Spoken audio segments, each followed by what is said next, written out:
We're continuing in our learning of Hilchos Pesach in the Chayei Adam. We are continuing with Klal Kuf Chaf Aleph, chapter 121, and we are on Halacha Yud Beis. We are continuing talking about different points at which food will become prohibited on Pesach by virtue of their slight contact with chametz and how that affects its kosher status. We learned just recently that even a little bit, the smallest infinitesimal amount that transfers is problematic. So we're going to continue. So we talked about, when we talked about hot chametz and matzah coming in contact with each other, we were referring to specifically that they were not at all fatty. So they were very dry, flour and water probably. But if you have matzah that had been smeared with fat, or it was mixed with fat, and we say by other types of prohibited foods that the permitted flavor will go and fatten the prohibited flavor and drag it along with it. This is a form of fluid dynamics, and have it flow with it back to the permitted thing and prohibit the entire mixture. So too, with matzah and chametz, the entire mixture will become prohibited. So in that case, we prepared in the previous halacha, where they're baked next to each other, it will definitely prohibit the whole thing, and none of the leniencies we're going to apply.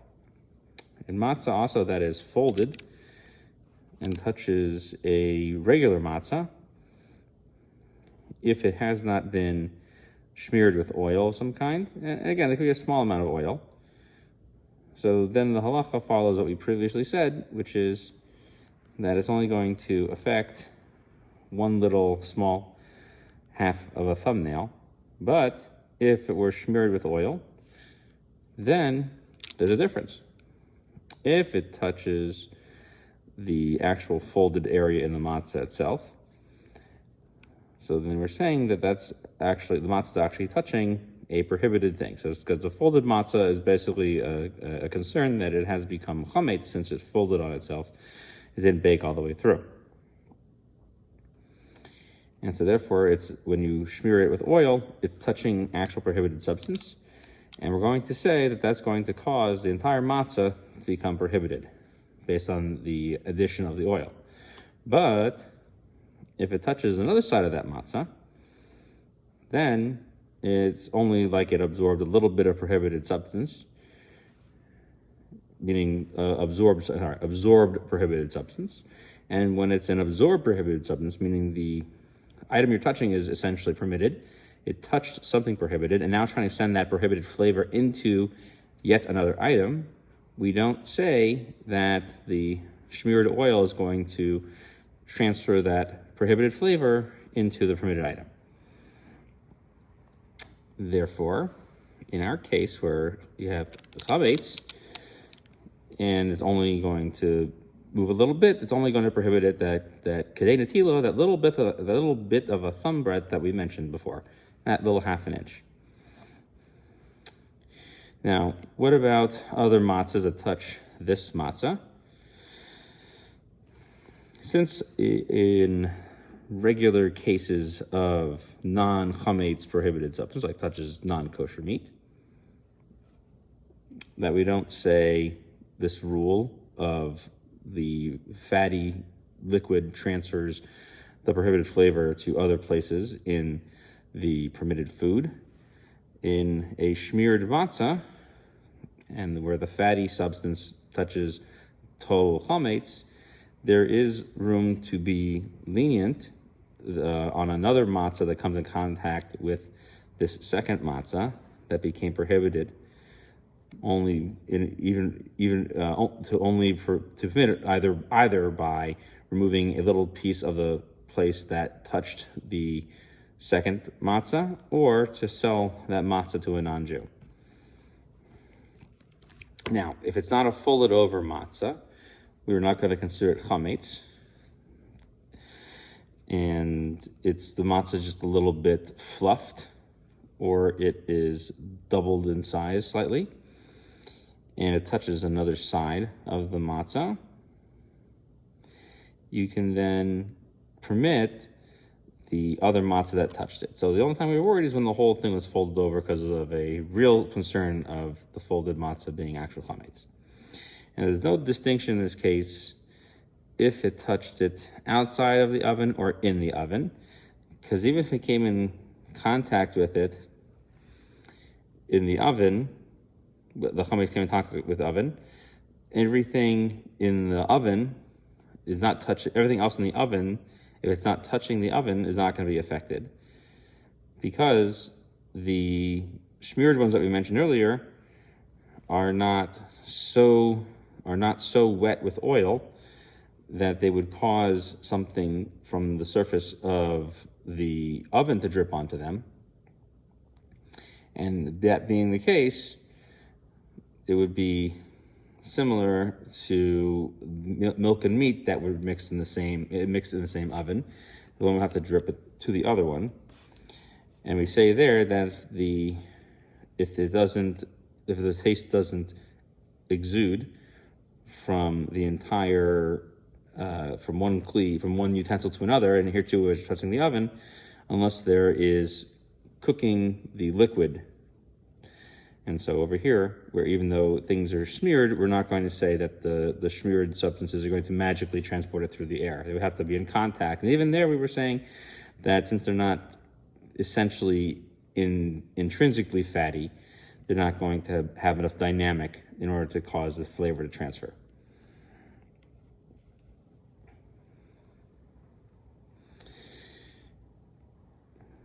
So even though we see that according to some decisors, like the Magen Avraham, that if the chicken was very fatty, it should be completely prohibited if it came in contact with chametz. That is because the chicken was being grilled or roasted in such a fashion that is being turned along a skewer, and the fat was going all over the entire chicken. And that seems to be the case based on how he writes the case. And even if it hasn't come in contact with the chametz itself, the flipping it around seems to be the issue. And if you don't have the flipping it around, it should have been more non-specific and just said it's prohibited. So why was he talking about turning it on a skewer over a fire? Because when you have something that's fatty and it's being turned, you are helping the dynamic of the flavor traverse the entire length of the chicken. And he also quotes here that the author of the book Chavas Das on the Shulchan Aruch is stringent, and it seems to be forced for him to be stringent. And in the case into which he's referring, that was a case of where the wheat kernel was didn't actually touch the chicken; it only touched the skewer itself. So that's a bigger stretch to land on that and transfer flavor from the utensil to the chicken. So therefore, we're not going to be super stringent in this case, unless you were flipping the chicken and the wheat kernel touched the entire chicken. Yud Gimel, number 13 over here. The reason why they were stringent by chametz to prohibit it in the smallest amount, more so a stringency more so stringent than other prohibited classes, it's because people don't usually stay away from chametz all year long, and also because this prohibition is attached to a punishment of kares, of extirpation, being cut off from the Jewish people. That's not included even in some other really strict prohibitions of consuming blood or consuming forbidden fat. So even though those things themselves also include the prohibition of kares, of extirpation, people stay away from those. They don't really drink blood. They don't really eat those fats. So therefore, from the moment of the evening of the 15th, the prohibition becomes effective even the smallest amount, which is not the case on the eve, on the 14th, from the 6th hour until nighttime. Because even though there is a Torah prohibition, as we explained earlier, there is not a Torah prohibition attached to the punishment of kares. So therefore the rabbis didn't make this enactment for Mashahu in that case. And that's even for people who want to say,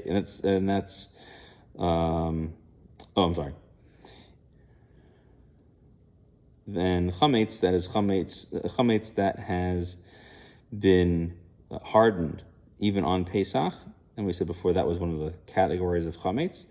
The kind that is hardened is like pastes. So that one, even those who say that there's a Torah prohibition attached to that, it does not attach the punishment of kares, and therefore it's even that one is. So there are others who only attach a rabbinic prohibition to it. So even during Pesach, if that chametz nuksha, if that hardened chametz falls into a mixture, you're only going to measure 60 times against it. Let's talk about Yud Daled. Let's talk about some more of these interesting mixture laws over here. So the essential law is that something known as nos and tam fagam, if a flavor is not a tasty flavor. So technically, by rule of the Torah, such a flavor, even if it was chametz flavor, is permitted, even on Pesach. And such is the ruling of the Beis Yosef, the author of the Shulchan Aruch. However, there are other reasons to consider that there were those who disagreed with that essential decision. And they say that even when the flavor of the chametz is not flavorful, it is still going to be prohibited on Pesach. Because it should not be any less or considered any less similar to a mashahu, to a slightest amount prohibition. The Mishnah Berurah points out on this that in a place where there is not a custom to give a decision on this matter, to say that it is prohibited by the slightest amount, someone who is lenient is not losing anything by doing that, and the one who is stringent shall be blessed for their stringency. Now, even back to the Chayei Adam's words himself, he says, even in the smallest amount, and when the flavor is not tasty, the prohibition will apply for any mixture. However, on the eve of Passover, on the 14th itself, before nightfall, that would be permitted. That flavor would be permitted. Nonetheless, if something is so thoroughly destroyed that it is basically comparable to dust of the earth, it's permitted even on Pesach, even according to the stringent opinions. Because nos and tam fagam, when we say it's not flavorful, what we're really saying is there's flavor, but it's not very tasty.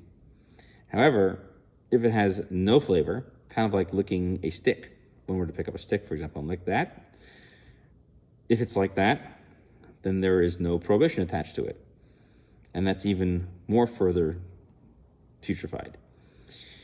And that's why the certain decisors, like the Chacham Tzvi, said that a knife which had been preserved for 12 months and preserved from every type of contact, even if you cut sharp things on Pesach, it would not prohibit them because the flavor is considered dust of the earth. However, that's where the knife's flavor had sat before Pesach. But if it happened on Pesach, then this leniency would not apply. Because we learn that even the most destroyed chametz on Pesach is prohibited. Because once the chametz, even the flavor, sees the eve of the 15th, it becomes totally prohibited from benefit, by law, by act of law. However, the Mishnah Berurah points out that this flavor cannot prohibit another mixture, because that's not considered any type of a benefit when you ruin the food itself. Let's do one more halacha here. Halacha number 15. If there is a mixture that occurs on Erev Pesach, and there is more than 60 times against the mixture, and it is kept around until Pesach starts, if one can recognize the chametz inside of it, such as you see wheat kernels, and those wheat kernels were found in the cooked chicken on Erev Pesach, and the flavor was considered batel b'shishim, nullified in 60 times the volume, and now you go ahead and heat the chicken up again on Pesach, and you see that wheat kernel is inside of it, the Magen Avraham says that there is a concept known as chozer v'neor. You reawaken the flavor, even though it has previously been nullified, and it will therefore send over a small amount of flavor to prohibit it. If you take out the wheat kernels from this chicken on Erev Pesach, or if you didn't take them, but you don't heat it on Pesach, and you know that you're going to have a little bit of the flavor left in it because it was 60 times. Since it's only flavor and it was permitted on Erev Pesach, the Magen Avraham says that we don't say that the flavor wakes up again. Now, with something that has the actual particles of chametz in it, but they're not recognizable. For example, beer. And you mix that beer into honey, and you want to drink that on Pesach, or something like that. Okay, or you use the dregs of beer to help ferment your wine, or you use vinegar from wheat to make cheese. And those are things that we talked about previously. And these things become batel before Pesach. So on this, there is a dispute amongst the decisors with whether chozer v'neur applies, whether the flavor wakes up and prohibits it. Therefore, the appropriate action to take is to eat it before Pesach starts. And if there's any left over, in our countries, where the mixtures that are liquid into liquid, where we don't say this rule of it wakes the flavor up again, and it would be permitted to eat it when it's still permitted to eat it, and then you can go ahead and make a second mixture, and then that way you could go eat it on Pesach. And this is assuming that you found out about the mixture before Pesach, and you know that the flavor was nullified, and so therefore the absolute permission to eat it right now applies, and that's when you take the mixture. But if you don't know about it until Pesach starts, and now it would be similar to almost mixing it now, then the rule of Isser Mashahu, the ever so slight mixture, would apply and prohibit the mixture. Nonetheless, in a place where we find there is a concern about mixing things, such as if bread fell into wine and you're leaving some of the actual bread in there, even though you've taken the bread out, we're concerned that there's going to be little crumbs left in there. So therefore, that would wake up the flavor again on Pesach. So even though the mixture is cold, our concern is with the fact that you're going to be leaving those little pieces of bread floating in there into Pesach, and that's when you're going to be soaking the bread in there, and we have a general rule that soaking is like cooking when it comes to this issue. But you'd be allowed to keep it around through Pesach and to benefit from it afterwards. Or you could sell it to a non-Jew during Chol HaMoed. And anything that is permitted to keep around on Pesach, you can gain benefit from it. If you went ahead and clarified the wine through a strainer before Pesach started, even though there are those who say that straining it shouldn't help and clarifying it shouldn't help, nonetheless, that if there's a great need in this case, you could permit it, assuming that the garment was very, very fine, whereby small amounts of bread could not re-enter the mixture again. And then, even if they did make it through, they'd be so fine, it would be considered a liquid into liquid mixture. If you strain, or if you remove before Pesach any of the additional unclarified sections of honey with a colander that was used to, the colander that was used to strain chametz as well, that's okay, because those type of colanders are considered a liquid into liquid mixture. We will hold there.